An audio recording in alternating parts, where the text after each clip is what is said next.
Hello, it's me again. I am making this podcast where this is the podcast. We're the podcast friends. We're all everyone's involved. I guess even if you're not making a podcast, you're still in the podcast world. Like even if you listen to it, you're in the podcast world. I'm not people who make it aren't the only people involved in podcasting. That's the real problem. That's the real problem. I live in Columbus, Ohio. Columbus, Ohio. It's a white city. It's very white. There's lots of white people. It's disproportionately white, and I'm not saying just by representation. I'm saying by attitude and character. Characteristically, it's white. Coincidentally, it's named after Christopher Columbus, one of the whitest men to ever live.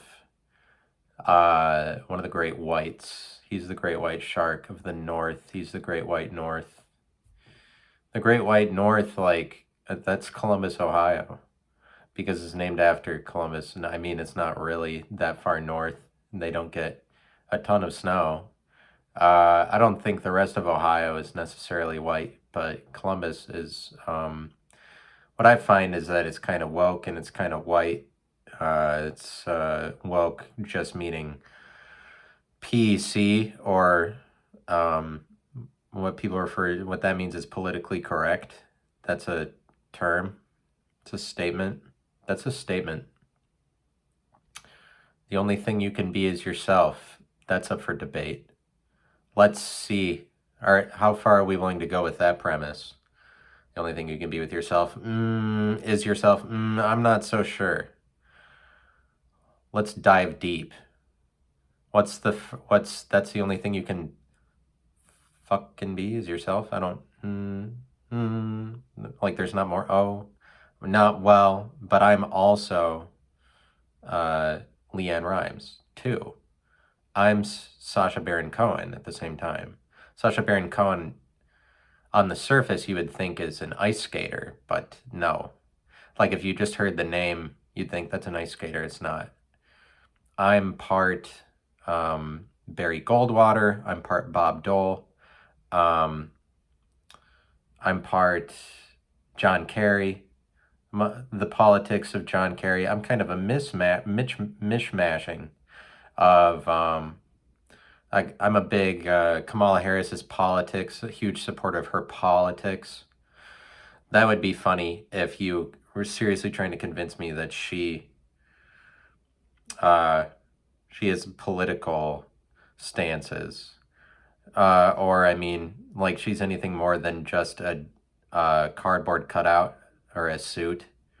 Her politics, like she's out there, she has a political position that's all her own. Like, well, her stances are some of the best. Like, I want it to be that when I get to heaven, God says, actually, Mitt Romney's politics were the best, as it turns out. You were actually, the model was Mitt Romney. People didn't realize it. They didn't elect him president and then bypassed him. That's like there's an answer and it's one of these politicians. Actually, their politics was correct. Um, that would be pretty horrifying. The world is tremendously horrifying. It's very bleak for me. I mean, I think once you get past being young enough that the world is just a giant open door, and I didn't say open sore, I said open door. But that's the transition. Once you turn like 28, the world turns from open door to open sore. That's a problem. I should use I should use some of these jokes for my comedy. I'll re-listen to myself. Um, so that I can be good at whatever whatever it is I'm doing. I guess it's kind of a matter of like, oh, be really good at or at whatever, or be really prolific. Like if I made 1,800 podcast episodes, people would know me. I'd be on the map. the map is a place I need to be on. Uh, but you're already on the map. If you're already on the map, that's the thing, isn't it? Isn't that something? Isn't that something there? Isn't that something that you heard? Provisionally, at least for the moment, that is something that you heard. On the surface, no matter what, it is something that you heard. It's just that recently on this podcast, I've been talking about myself, and then I realized that's not that fun, or that's not really the point. But the point, because I don't know that I am that interesting, it's kind of, I find it more interesting to talk about things that are external to me, or yeah, obviously, the world is more complex, or it's more interesting at least to talk about for content wise. I'm like, oh, I'm not going to do this in this format anymore. I think that I am dramatic. I get dramatic for some reason. I'm like, I can't do this anymore. I'm a dramatic, I participate in dramas, except for, not all the time. Like if I enter an altered state, and by that I mean if I do something besides the sobriety drug, sometimes I might feel that it is no longer the case that I am dramatic. That's what I'm trying to say. I might see around all of the dramas I'm participating in real life and see that all of them are dumb, but the dramas that I participate in aren't helpful to me most of the time. They usually give me anxiety. It's just that there's this matter of going further into the back of your head, or going further down than what is on the surface of what you're thinking, or like going further into your thoughts. And then the further that you go, the more complex that you would find that you are. It's just that the world doesn't really reward complexity, it rewards simplicity, because simplicity is popular, like liking a dog and having conversations about liking dogs are like surface level, um, as opposed to that they're complex. But that's part of the reason for our relationship to dogs, or at least that's what it's become at this point as humanity. It's evolved into this thing that in America is actually just kind of gross. But it's not like it was always like that, and it's not like it's a gross relationship for everybody that has a dog. It's just it's gross, whereas it might have used to have been more. Dogs are like like dogs, humans like dogs, and so they made them the special animal that gets to live with us. And so that's not a bad thing for dogs. Like, that is in some senses a reward to dogs, because they get to walk with the species on the planet that is more like God than any other species. Like, dogs are selected out of the wild to live human lives the same way humans do, where humans are the most godlike of all creatures that there are on the planet. I also would like at this moment to apologize for I say a lot of run-on sentences, or lots of conjunctions that link what I was saying, rather than periods. And so if you really want to get into the semantics of things, if you really want to make this an English class, then you can hold me to rules and then write me off and be like, that guy doesn't make any sense because it's all one jumble. Uh, but it's really more like periods and whatever. Ending that stops, make a stop, so that that's all just rules that are in place to help you out. You can still speak through a jumble. It's just that there's a lot of people that like to be naive and get lots of people try to find whatever excuse to not listen to you. But the world rewards simplicity, and so it's not, in sometimes I just get it in my head that everyone would hate that I was trying to make that I was making things more complex, but it's more like people have a good answer to you trying to make things complex. That answer is to tell you to talk about yourself or hold you to all of the things that you're saying.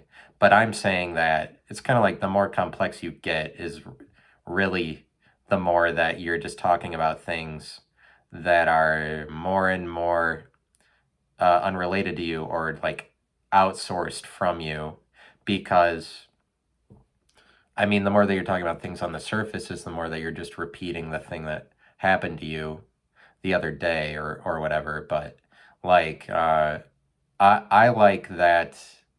I like fun is what I'm saying. I like fun. Making things more fun is like making them more complex.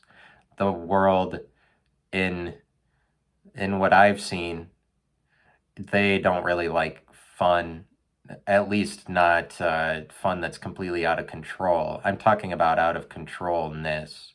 Going more into that is like going more into recognizing that you are not one thing, or that a person, that I and what I say is not simple, it's not surface level. It's more out of control the further you go down to say like this these things I'm thinking, or like the deeper that you go is the more out of control it is, because then you're just speaking off of things that take place more specific to you and more specific to your imagination. That's what happens the further you go down, is like the more original that it gets. The more that you're just talking about uh stuff on the surface level is the more that it's like you are the person. You're the one person, and that's the more that you're like, this is who I am. Like if you're not going to make things more complex, or it's the same as saying if you're not going to emphasize problems and or ask questions, which I'm saying correlates to going deeper down in your thinking, or it kind of generates questions or causes you as a person to be more of a problem than an answer as a person, like characteristically speaking. Um, because if you're more of a problem of a person, you ask a lot of questions.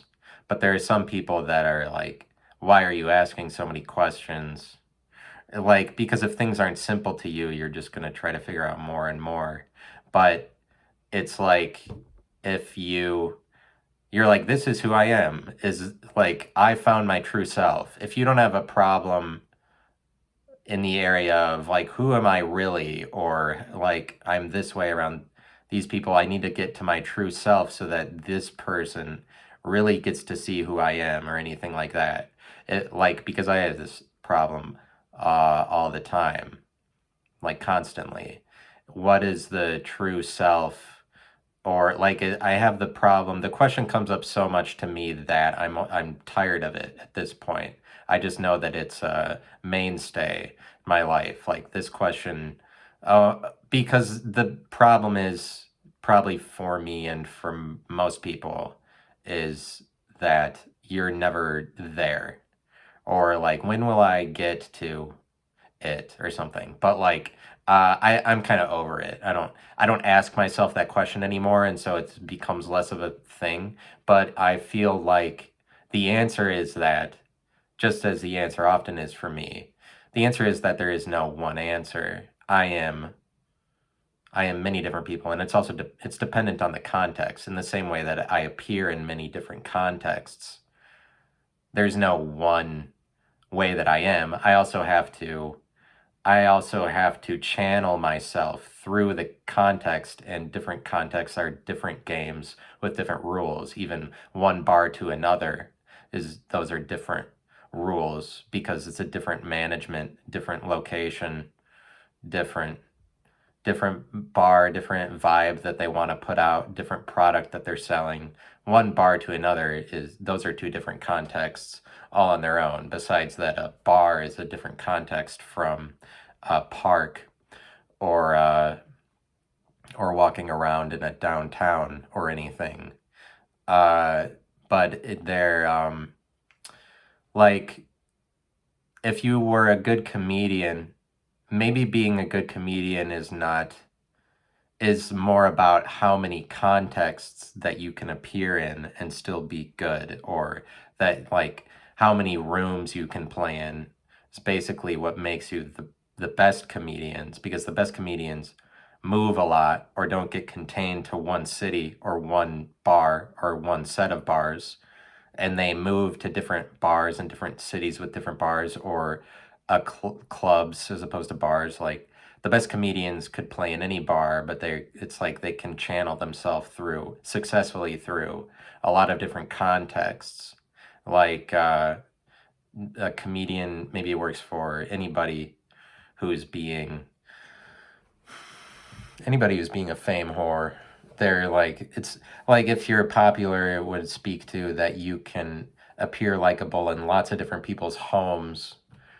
So those are lots of different contexts, like that you're a acceptable thing in across so many different sets of rules, like so many different stages, so many different houses. Like, if you're a popular person, that means lots of different stages and contexts have accepted you, because it's like every family has their own set of rules too. Every household is a different, the same way that they're all in a different location, and generally all at least have something different about them, one house to the next, besides that they're already in different locations and occupied by different people. Different houses, one house to another, those are different contexts. Um, so it's like, there, that's it, is like, if you say that you already know who you are, then you just don't have problems in life, or you're not concerned with complexity. You prefer simplicity. I tend to think that it's all a matter of preference, that if you end up simple, it's because you like it, or that's what you were headed towards. That's what you liked, and that's what you wanted to like, and that's where you ended up. But you'll end up in fewer places if you're simple, probably. You'll stop asking questions, and you'll just be contained to one area, because it's like, asking questions is like going to different places, because you have a problem with you have a problem enough that you're like, there's more to it than this. If you're if you're like, I'm talking about testing out environments, and maybe in the context of me going to different places to do comedy, whatever, that's a real life example that you can tie it all to if you really want to do that. Um, that's like consistently through it since I'm uh but like deeper down, but you're just like, go further, like, you can that's the thing I'm saying to you, is like going further into your thinking, and then yourself, it generates lots of different selves. But you could live in the world where you're like, there's only one of me, and or you have problems and you're like, I don't know who my true self is. I think, like, I'm just saying that you always make more of yourself if you just keep going to different places, I think, because you, in a different context than you've ever been in before, that's a new it's a new person, but that's a new filter that you're sending yourself through. It's like, you aren't you. You're just you're all of the mediums that you find yourself in. And yeah, for some reason on this podcast, I'm like, I have to tie it all back to myself. I think I get caught up thinking that that's the only thing that you're allowed to do, is say that all of it comes from me. Like, I'm very responsible, so now I can only talk about things about myself. When it's like, I prefer maybe to talk about things abstracted from myself or distant from myself, which you get the opportunity to do if you if you see yourself as just a vessel, that's kind of what I'm saying. Like my body's just a vessel, and then whatever I'm talking through it. But even the words I'm saying are different contexts and different worlds presented where that word exists and where that word is contributing energy to the world is a different world.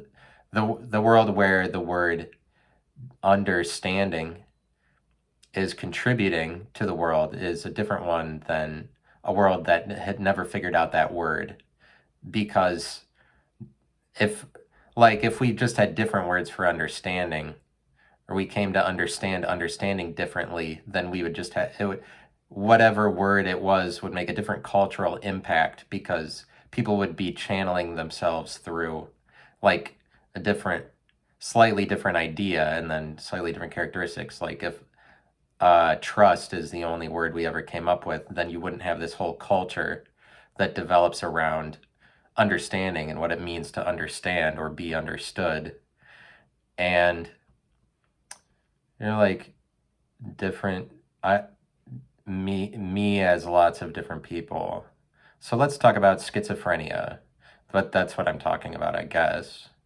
It's just that the dramas that I'm participating in maybe are a result of not uh, not knowing how to decide because too many, maybe would see myself as too many people. I just don't tend to think that I don't like the designation that schizophrenia, bipolar are disorders because you're actually saying that somebody has a disorder. You're not really saying that they have schizophrenia. I know that they are communicating like, oh, this group of people have paranoid schizophrenia. Well, like paranoid schizophrenia, okay, I guess that one they don't call it a disorder necessarily. But like bipolar disorder, you're saying that they have a disorder, which is just saying that they are chaotic or they're a version of chaos. Disorder is chaos, but the specific version of chaos that is bipolar. Um, it's a disorder. This group of people is not in with society. They're not orderly. They're chaos. It's like it's just a world that is maybe isn't processing chaos enough. It throws all the people with disorders into they're like in this chaos world. But like I don't like that. I don't like isolating and segregating people based on the title. I don't like that because it's not very accepting or understanding of that group of people to say that you're in a different group all by yourself because you're crazy, which is what you do when this giant world is blown up around this group of people so that they get emphasized as being a problem.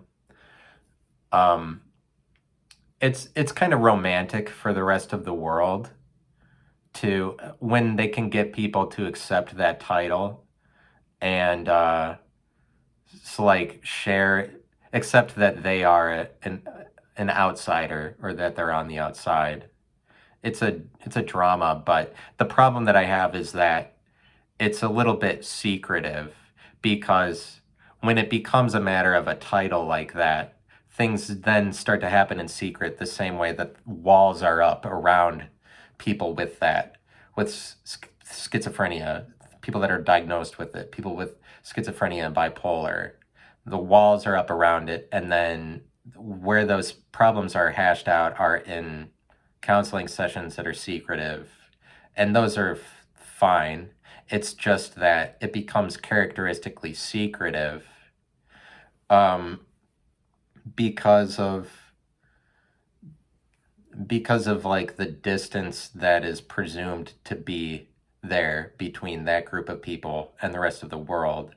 It becomes more of a secret, but it gets blown up and emphasized to be this big problem when it's seen as a disorder rather than an adjective, because it's what I'm talking about is we need to simplify the problem. It's just that problems at the point that they're simplified, then a lot of people are losing money because then you can't address it with all of these words that are added in that make it kind of more encrypted and secretive, like just filler, like people using lots of words rather than really communicating the problem. Like when there's excess words, then you're getting into a situation where you're covering up for something that could be communicated more succinctly. Um, but like bipolar is an adjective. It's not a disorder. That's just like some people are happy, some people are sad, some people are both. Some people are both extremely happy and extremely sad. They are polar because they are more polar than other people. Like they go to extremes more than other people, and both of them polar. That's what you say for a person who has bipolar disorder. A better, more succinct description is just that they're polar. But it's just that if you turned the whole thing into an adjective, rather than this giant amusement park where people can people can tell you that that's your whole life and then make money off of doing that. Your whole life is this problem. Rather than make it this big thing, if it was just an adjective the way that we're like, oh, some people are joyful, or then you then it's not then it's not a problem that separates them from the rest of the world. If you just call it an adjective, which is what it is. It's a description for a certain kind of person.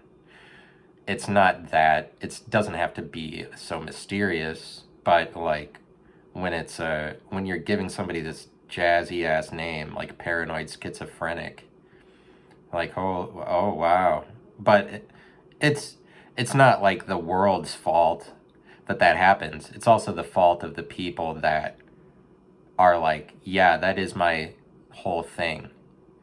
And I don't know. It's just worrisome that people would fall into the trap, or like people who weren't suspecting, because it's like the world is presumably helping everybody out, and it's not really an issue. It's just that's what happens on the surface, or that's what happens as we begin to process something, is that it exists as a low resolution.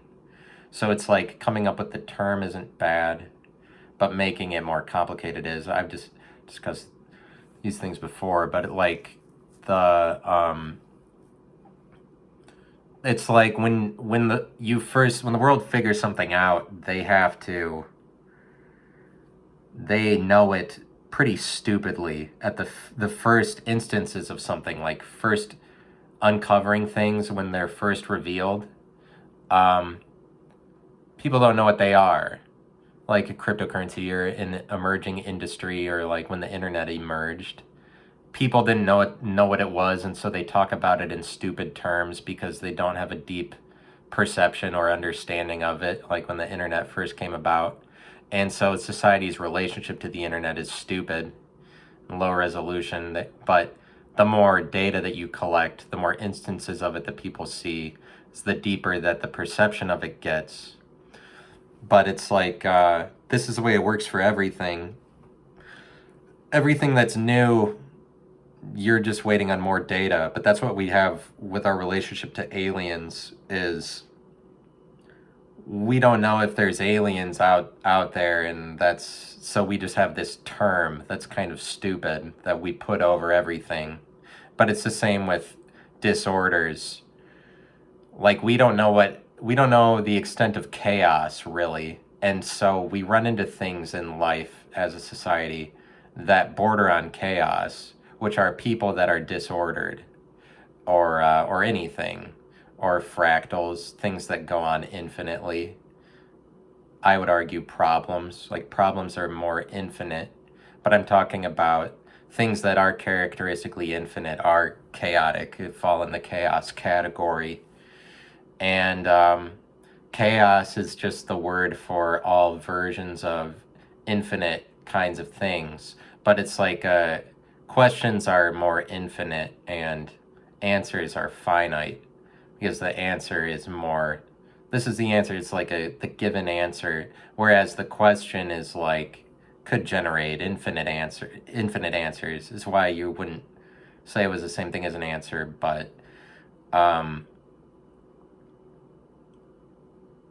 like the opportunity to be different people. But my dog is all right. I might emphasize on here that I'm like, maybe I try to make it out to be that I'm a bad person that doesn't like my dog or something, just for just for fun, or no, I don't know. I don't think I'm trying to make myself a bad person. It's just that the repetitive nature of having a dog is really grating to me. I feel like I have found some peace about the issue of my dog that I have, which is that I don't necessarily have a problem with well, like, I don't really like my dog the way that he is. He's really needy, and I shouldn't be taking care of a needy dog as a person. It shouldn't be happening. That's the conclusion, or like that's why I'm angry about the situation.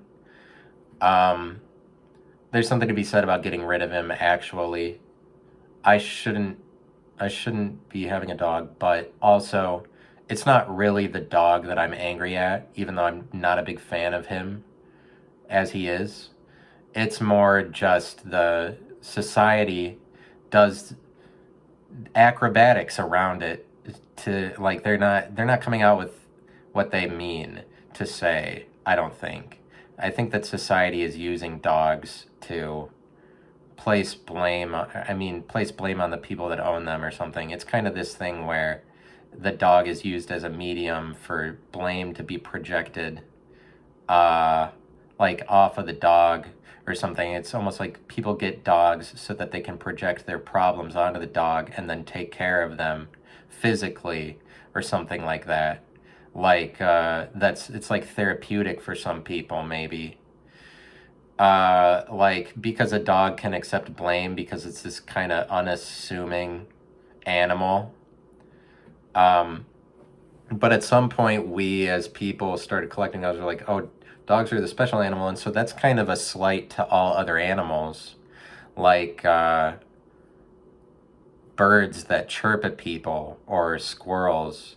Like this squirrel in the dog park, I think was chirping at my dog. I guess I couldn't tell if it was a squirrel or not, but it's like animals kind of do that maybe, where they're sort of chirpy.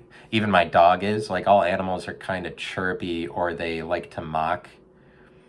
Like birds like to mock cats and dogs when they're sitting up in their safe ass tree. Like animals kind of mock, I think, as far as I'm concerned with it now. Animals animals mock, and it's like you go in the direction of being a human, which is unnatural in comparison to animal life, but it's more it's more of a respectable endeavor. Like it's harder to be a person than it is to be an animal, because animals don't take all this responsibility on themselves. But it's like people do all these enterprises, money making endeavors. People go in the direction of money, and that's kind of unnatural, or creating these technologies that make money. And as the world progresses, it just gets more and more complex in terms of money making endeavors. Basically it makes more and more specific functions that make money. More and money gets more and more specified. Money, like the world, I'm saying kind of that a departure from the natural world where people used to be monkeys and primitive.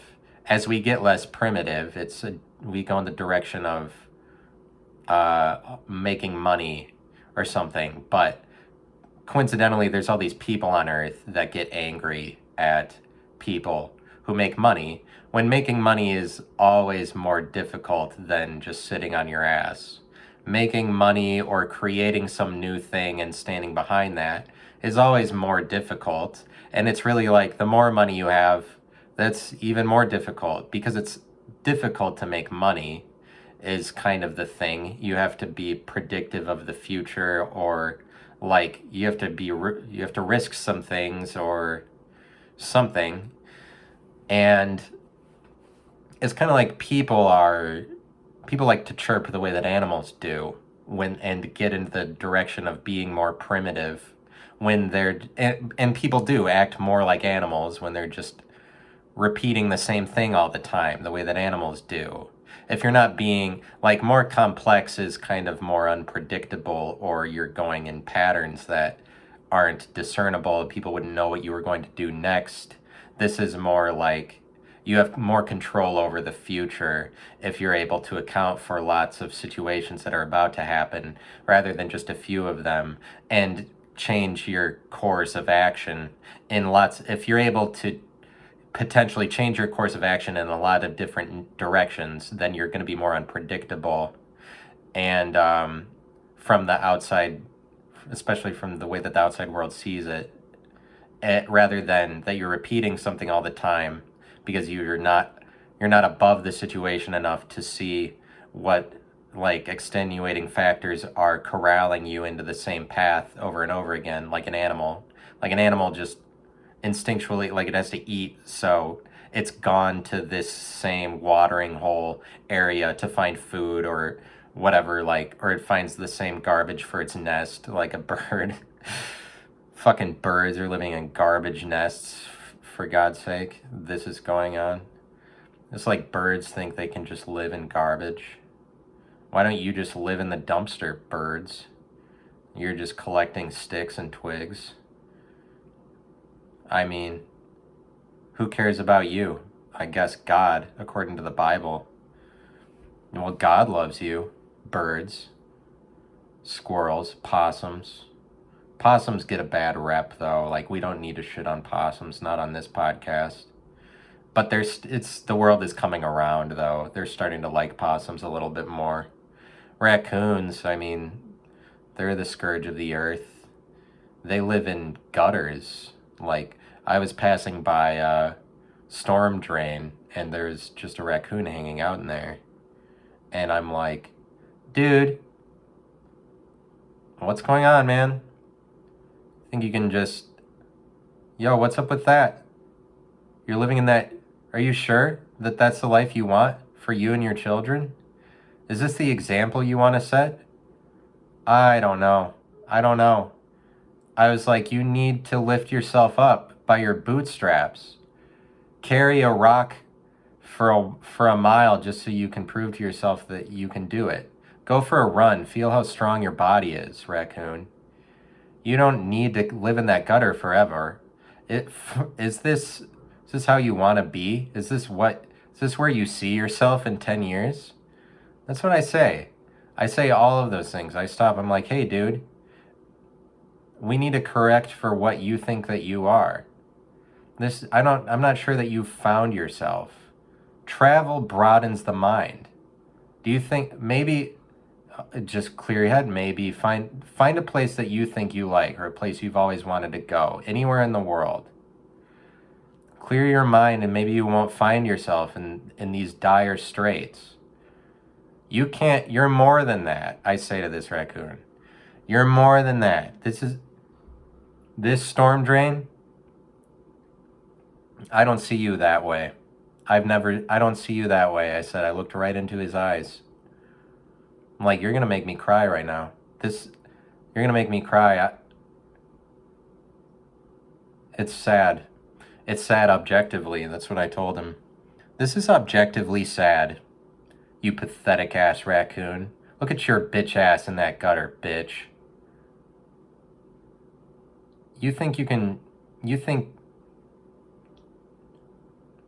Anyway, and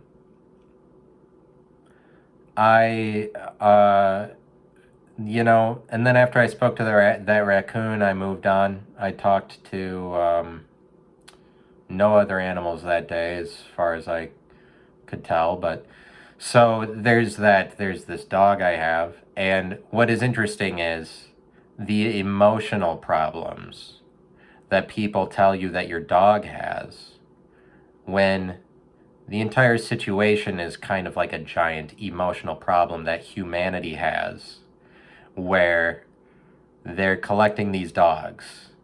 Why? For what reason? Like, I know that it's a bit high and mighty to criticize the entire practice, but I'm just saying the emotional issues that that all dogs presumably have, where they have abandonment issues and separation anxiety, is maybe has something to do with the guilt that humanity has for putting collecting dogs and putting them in prisons for their entire life when they're just kind of from nature, when they're not humans.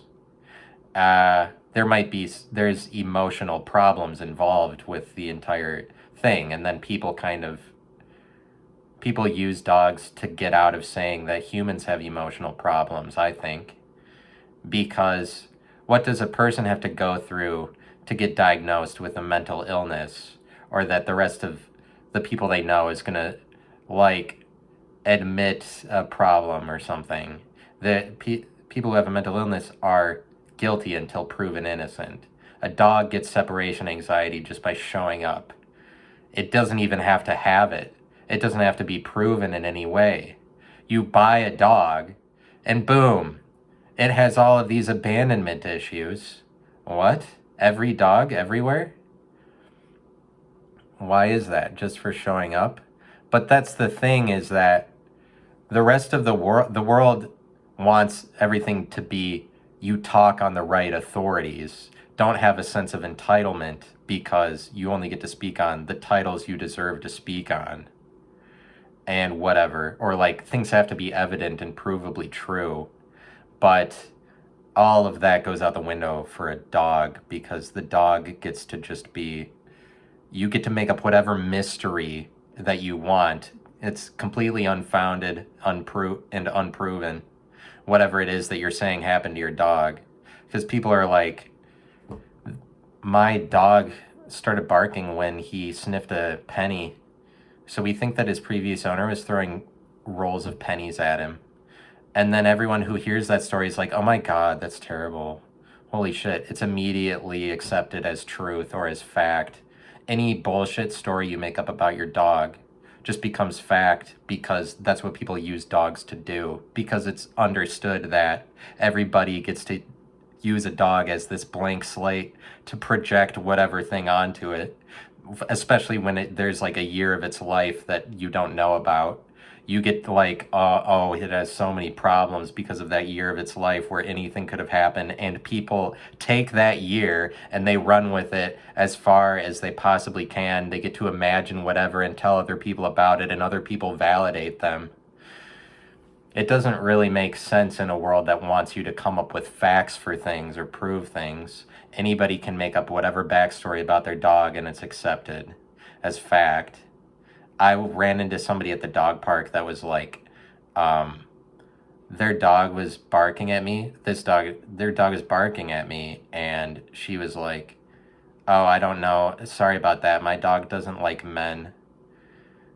And I see this dog come to the dog park, and this woman's husband also comes to the dog park with that dog. And so this dog often comes up to me, just like gets a look in his eye, starts barking at me because he doesn't like me or something. And that's apparently the story for this dog, is that it doesn't like men. So that's too bad for her husband, who apparently is not a man, because that dog lives in their house all the time. So that couldn't possibly work. That if this dog had problem with men, that that it would be able to live in the house with this husband. But it's really like, it's just that people use dogs to control other people. That's a way of belittling her husband, probably. I mean, even if that's not what she intends, that is evidently what's happening, because what you're saying, that all men. So if this dog isn't barking at me, I'm not a man. But that's something that you get to use the dog for in this world. That's a fun extra bonus, is that you can just use the dog, make up whatever story to tell everybody else whatever.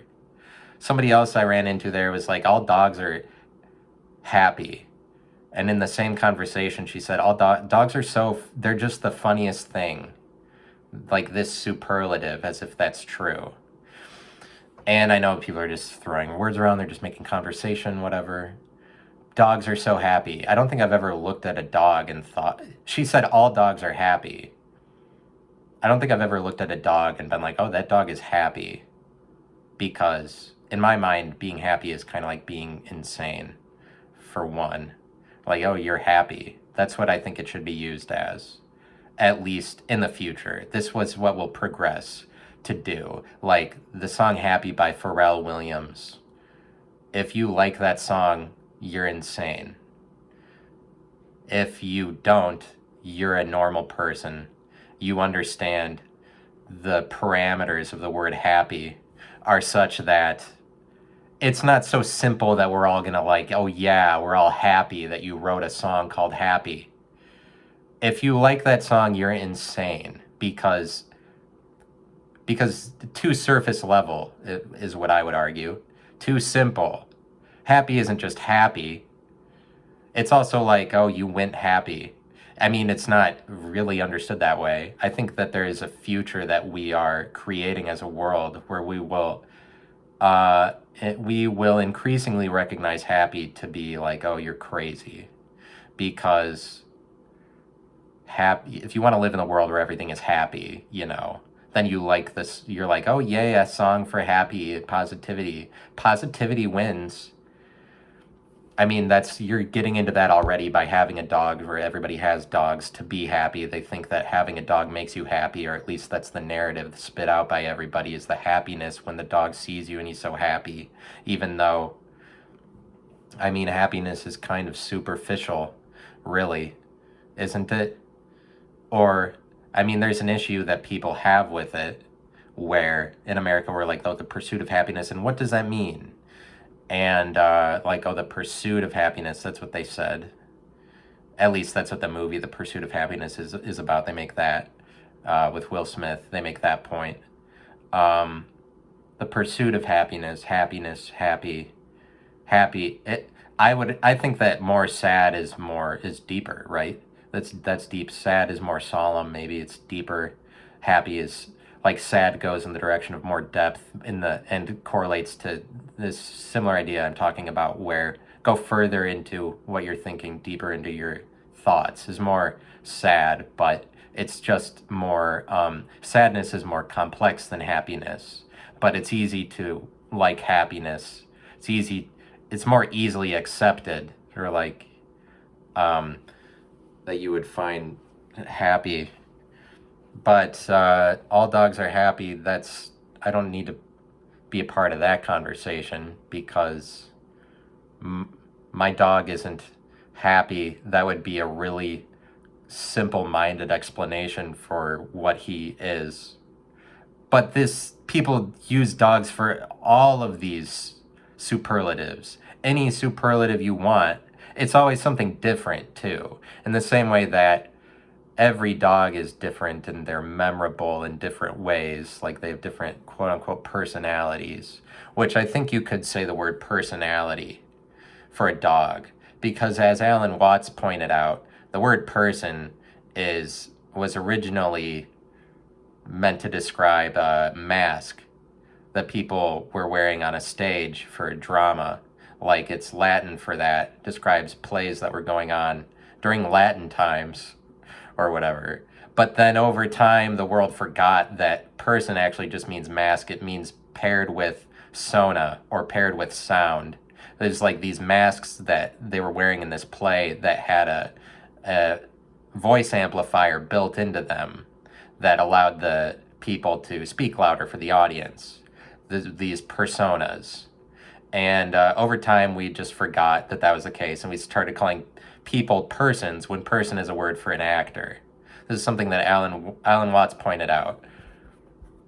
But it's just, you wouldn't be able to say that if it wasn't true. And it is true that everybody has to channel themselves through a persona to speak at all. Has to channel themselves through different words and different cultures, different practices. People have to put on a different act tailor themselves to a different context or a different game in order to relay themselves at all.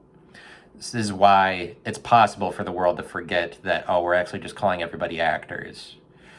But what was I saying?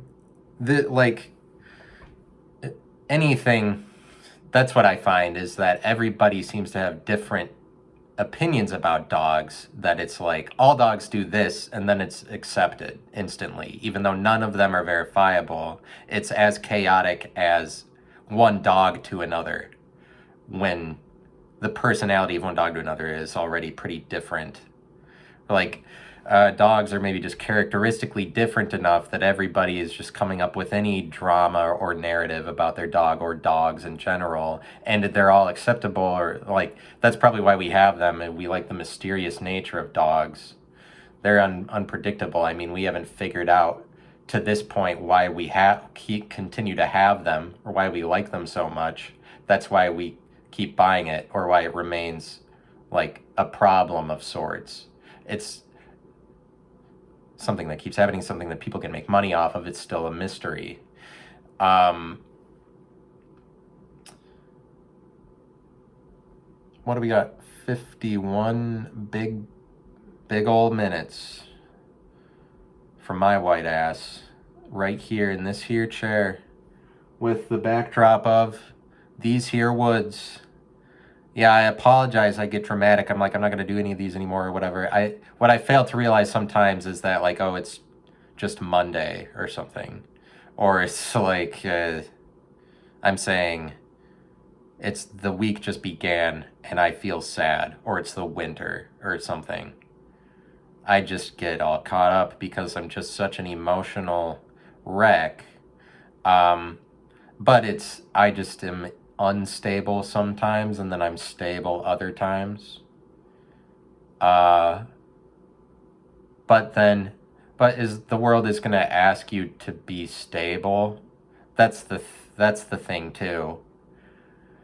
This emphasis on stability and security, and calling everybody a pariah that is insecure or unstable. Unstable is just chaotic. You might even be more chaotic than you are orderly. You might be more sad than you are happy. You might be, but that's just the direction of being more a problem than just saying, oh, there are answers. If you are saying there are answers, then you're okay with being like, I'm just this one person, even though. So I guess that's maybe a perspective. You're viewing everything as, I am the same person in every context, rather than, if you go more in the direction of having a complex perspective of yourself and of life in general, then your focus is maybe more on the contexts. This is like a spectrum of perspectives. The spectrum goes from emphasizing the contexts that you appear in versus emphasizing that you appear in them. But you're more of a problem if you're like, the context is everything. But I'm saying that I'm not saying be problematic. I'm saying that people can't escape from that. They do this thing where they see themselves only as the environment, but evidence for if you're like that, or if somebody is like that, is you're complex. You're complex as a person. You see yourself as lots of different people. You're never finding your true self. That's unhappiness. That's discontentedness. Not being content with, well, I am this. But people are like, well, I am this every time, or like, I know who I am, and that's just easier. That's like, well, as the same people would be like, don't you ever want to be happy? Don't you want to be content? Just breathe the fresh air, or do something dumb, or do something simple. But those are the people that the world rewards generally, because the world rewards popularity and going along with majority things, going along with what everybody else is doing. The world rewards this automatically, or just as a matter of fact, the people who are involved with the biggest gangs, or if you do the things that the most other people are doing, then you'll be rewarded by benefits and protections from the rest of the majority that you're taking part in. The world is rewarding behavior that is less individualized, and they're hating people that are more original or more individualized because the group doesn't like the outsider. So outsiderism, outsider behavior, outcast behavior is not rewarded, obviously, because the rest of the world is going to insult you or tell you that you need to join the herd. Being a problem, the world doesn't like people who maintain complexity or being a problem, and they chirp at you, but it's like people that are doing the most to separate themselves, stay set apart, like create an enterprise, package themselves as some specific thing set apart from the world to make money doing that. Those people are the ones that are most unpatterned. I mean, as long as they're successful doing it, especially if they're successful doing it, but contexts are worth it. You'll find that there are many contexts. The context, I guess it's like even when you're just in one context, you're in a lot of different contexts, or just all of the ideas that I could speak on are lots of different contexts. You'll find more of them the more you allow yourself to go further down. But I'm just talking about, this is something you have to allow yourself to do, or fun that you could potentially have. Whereas the world is trying to coerce everybody to follow rules and conform to what everybody else is doing. But what any individual person has the opportunity to do to set themselves apart is you do that just by recognizing that there's more, going further down, that there's more to say, like referring to yourself as infinite or seeing yourself as infinite as opposed to finite will cause you to be a problem that is never answered, because you will keep finding new contexts that are true, that you are in, that you could possibly be in. And it's like a matter of just going further when you recognize that analogously, the physical world is, you moving through the physical world is the same as you going further in your own mind, like going to different places and seeing that it is true that you have been to that and that you can exist in it. It's just a matter of you actually going to those places and seeing them and seeing that the world is complex. You will be more simple if you go to fewer places, but that's like a matter of choice. Do you want to make everything simple? You, listener, or just someone, or myself?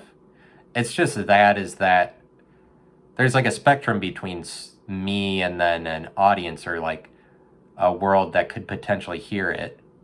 Even when or me and a conversation I'm having with people, like probably some percentage of it does apply to me, but it doesn't have to be the majority of it, because some people skew to just be like, when I'm talking, actually the majority of it doesn't really apply to me. It's just something I'm saying that is more objective or could be true across the most perspectives, rather than, because like that's the way I'm talking or prefer to talk, is not saying it about myself. But I mean, a life devoted to putting the spotlight on a world of perspectives rather than my own might make me boring, or might make it so that I'm not working on like identifying myself in all of these ways, or I'm not concerned with being interesting. It might make me as a person boring, but like that's what might result if I'm seeing myself as a vessel, is I'm throwing that guy that I am under the bus in lieu of I am all of these different ones. But it's just more no, it's just more marketable maybe to say I'm always the same. I'm not sure. Maybe not though. Not really. Not exactly. But all of the words that I could say, all of the ideas like philosophies or ideologies that I could touch on or that I could possibly speak on, those are like just go further in saying, go further in recognizing more context. You can always go further. There are always more contexts in the world and in your mind, I think. And what do we got? An hour. It's just that the never-endingness, that's something that most people couldn't take, or maybe that's more rare, that you're going to be in the business of recognizing yourself to be infinite, because I think that that's what it is that you're infinite. It's just that you keep recognizing yourself to be infinite, then you will keep breaking off pieces of it and communicating them. It's just that that's newer, that's riskier, that it's like it's not easy to say that you're a bunch of different people, because being the same person has more benefits. It makes you more manageable to other people, makes you less out of control.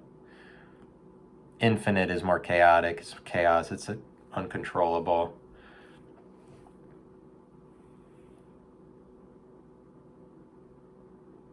And then to the extent that this is a context right now, this is a context, of course. This is one of them. Different times, that's it. It's like, that's it. Here it is. That's it. That's the one. This is the one. This is really what I was trying to say. All of it is what I was really trying to say, by the way. When I started in it, like, well, this is the thing. Well, what I'm really trying to say is all of it is what I was really trying to say, but at different moments, different, even the same place over and over again. They're different if you want to recognize it. If you want to recognize different things while you're talking, then if you want to recognize different times, those are contexts all their own also, besides different words or ideologies you could speak on, or different buildings, like one bar to the next, or a bar versus a household. Besides that, all of those are different contexts. Different times are all different. But like, that's more the one where you're exploring your imagination, is like you could be in the same place, but then recognize different ideas in it that you would be thinking about if you always went further. Maybe it's more a more profound communication of time or times when you're just like recognize different contexts in your head. But I think that they are all different. The same way that time is always different, and it brings about new fashions, new fads, new people, new everything. Time is always different, and then the new decade as the new context, or even the new year as the new context that's being added. 2022 is a new context, bringing about new fads and phenomenons versus the context of 2021. They're always new. That's what time always is. Are you willing to recognize the complexity, how complex that is, that idea? Really, time is so complex that it is always out of control, and everything is always new. Time is always chaos. But you could recognize physicality, or you could get into recognizing something more abstract like time. But like, it's always new contexts, you know.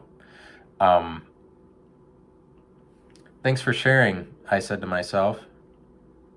And then I'll talk to you all later on. Bye.